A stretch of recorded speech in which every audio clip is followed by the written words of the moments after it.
I'm Alex, a 28-year-old who lives in a bustling city, while my best friend Daniel, who's the same age, just moved to the suburbs. We've been inseparable since our college days, navigating life's ups and downs together. Until recently, we always thought we'd remain a duo, unmatched and unparalleled.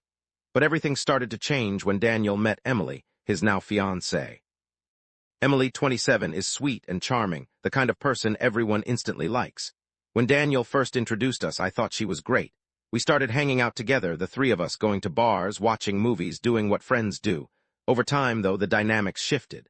Little by little, Daniel spent more time with Emily and less with me. I knew it was natural for relationships to evolve, yet I couldn't shake off the growing feeling of being sidelined. I've always been a bit of a romantic, believing that maybe, one day, Daniel would realize we were meant to be something more. But those thoughts remained whispers in the back of my mind, unacknowledged and certainly unspoken. Things came to a head when Daniel announced his engagement to Emily. There was a party, one of those classic over-the-top affairs where suddenly everyone is in love with the idea of love. Everyone except me. I congratulated them, hugged them, smiled for the photos, but inside I felt like I was crumbling. I couldn't help but think about how life would change, leaving me out in the cold. The wedding planning whirlwind was intense. Emily involved me, making me an unofficial part of the bridal party, which I guess was her way of being inclusive. Despite my mixed emotions, I threw myself into the preparations.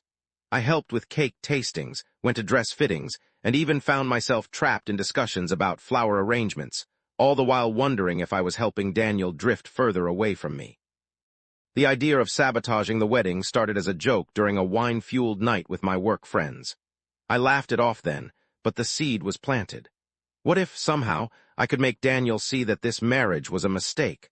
What if he needed a wake-up call to realize that it shouldn't be Emily standing beside him but me?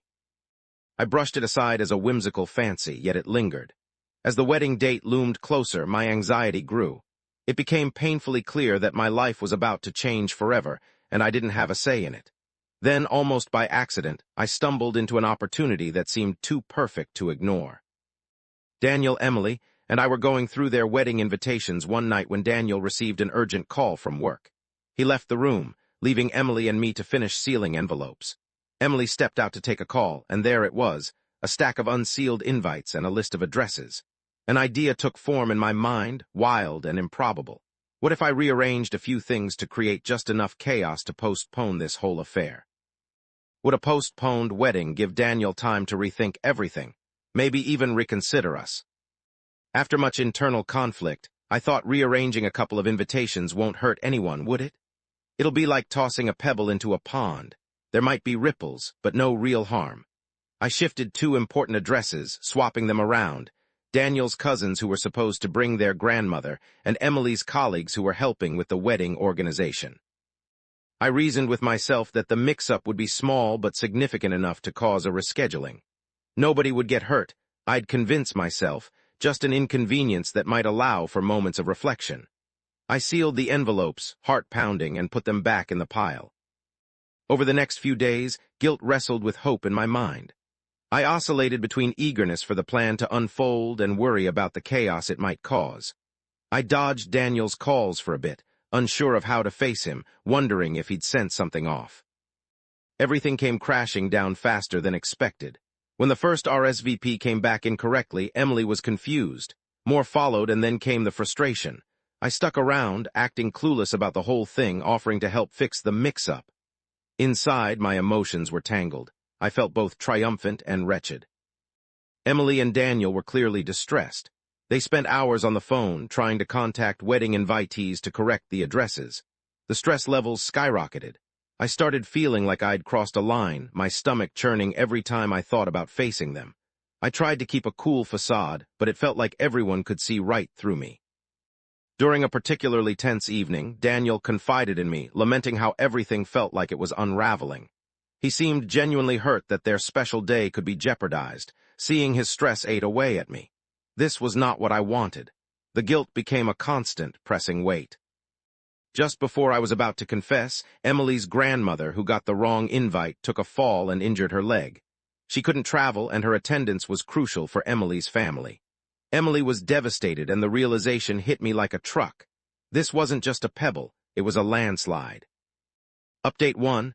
I was on the verge of confessing everything when I overheard Emily talking to a friend. She shared how these events, as distressing as they were, reminded her of the unpredictability of life and how the wedding was about their love, not just who attended. This gave me pause. Was it possible that the wedding could go on and I might not need to come clean? But the chaos didn't end there. Preparations were in disarray, relationships were strained, and costs were piling up due to last-minute changes. Emily seemed worn out, and Daniel, well, he looked at me with an unfathomable expression every time we met, as if he knew something was amiss but couldn't pinpoint what. It boiled over when I showed up for a dinner at Daniel's house. Emily wasn't speaking much, tapping away on her phone more than usual. Daniel confronted me when he found out through a mutual friend that I joked about changing the wedding for the better. Although I denied it, his distrust was palpable. I could see the accusatory thoughts churning in his mind. Update 2, things have been fraught since then.